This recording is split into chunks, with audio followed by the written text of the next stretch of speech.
In ancient times, kingdoms were powerful and honorable. Today, however, they've succumbed to corruption. In distant days, there were heroes, people who lived their lives in order to save people, people bound by their own tradition, the tradition of their ancestors. Today, however, people are only looking out for themselves, egotistical in nature, only looking for their own pleasure. In ancient days, people were connected with their families, their traditions, with their land, with the spirit, with their gods. Today, however, people have severed that connection, and they've only been able to see themselves as the highest authority. Love, sacredness, principles, and tradition are nowhere to be found today. Today, there is only chaos, arrogance, and hubris. Now, as I take you to this symbolically backwards walk in nature land with me, I would like to ask you, the thing I just read to you, which I completely made up by the way, did it evoke something in you? Did it awaken a certain feeling? Personally, for me, sentiments like these, no matter how historically inaccurate they might be, I almost fell there, they do evoke something, a feeling of longing to a distant past where things were perhaps better than they are now. And maybe it did the same to you, or maybe you know what I'm describing and can place it in some other experience. Whatever it is, I would like to call this feeling, I would like to call it the spirit of return, or the return as in return to a distant past. And I think that this spirit is the same driving force behind a lot of conservative movements today, whether they be political, personal, cultural, or something else. Personally, I view it like this. If progressivism has the spirit of we came from a bad place, we came from depravity and ignorance, and we want to go towards enlightenment because the beauty is to be found in the future, something we develop ourselves. If that is the spirit of progressivism, then I view the spirit of return as the exact opposite. We are... Do you hear that? That's good. It's nature likes us to be here. No, so I see the spirit of return as we are heading towards disaster, towards hubris and foolishness, and we have to go back to the past in order to re-establish the wisdom we had there in that previous place.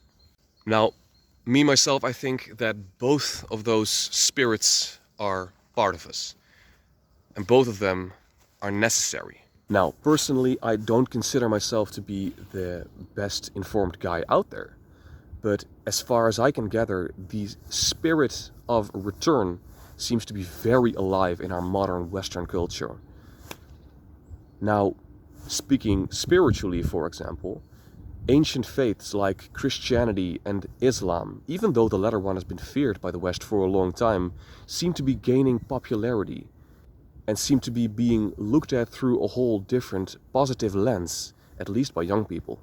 And perhaps even deeper, people all throughout Europe and America seem to be wanting to revert back even further to the root faiths of Europe that were there before Christianity. Think the pagan religions with the Greek gods, the Nordic gods, the Germanic gods. Politically even, a pull towards conservatism seems to be there. In short, the spirit of return is palpable. Now, if this spirit, this yearning of return is really there, then where does it come from? Personally, I think a big part of it is a fear of returning. Think about pride in your own nationality, for example. That has become a big taboo. Because in the 20th century, we have seen what that kind of spirit, that wanting to return to a better state, a better state of human beings even, what that can do. So we are right to be scared of that. But also faith, like Christianity. When we read the Bible, we see what kind of atrocities are described there. And so we are right to ask ourselves, do we want to associate with that? But maybe somewhere along the line, in this line of thinking, we have gone too far. And we have said that almost all of the wisdom of our past and all of tradition can be tossed outside of the window because of the sins that our ancestors committed. There is darkness in our past. We don't want to return to that depravity. We want to cut the ties between us and that. We don't want to associate with that anymore. It is not us anymore. We let go of the past and we look towards the future and seek our refuge there. Now, this of course is not probably what people are really thinking, but it's kind of a representation of what I feel this modern zeitgeist is like. And I think that there's a danger in it. The danger being that by severing the ties between us and our past, we are also cutting ourselves off from the wisdom that our ancestors held and what it can bring us today. Now that, of course, is mostly culturally speaking. But the spirit of return also exists for you as an individual, and that is perhaps even more important. Personally, I regularly feel this spirit, this call to return and look back not only to the past of my ancestors, but also to the past and perhaps wisdom that I had in a previous time of my life that I perhaps have forgotten. If you're a human being, you can probably relate with most daily stresses of our lives. And maybe not even daily, maybe also just the stress of wanting to perform, wanting to be someone, wanting to be proud of your achievements. But of course, life being life, it doesn't always grant you that. And personally, I have found that in times where I stress and have anxiety about what I should do in the future and where I want to aim the road of my life, that sometimes it is good to take a step back.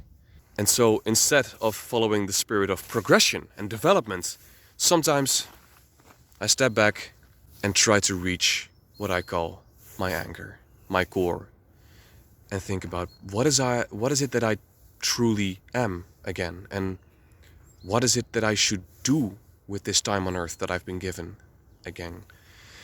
And sometimes to really get back to this basal, prime part of yourself, maybe it's not even thinking, maybe it's deeper than that, not even feeling, it's just some sort of knowing.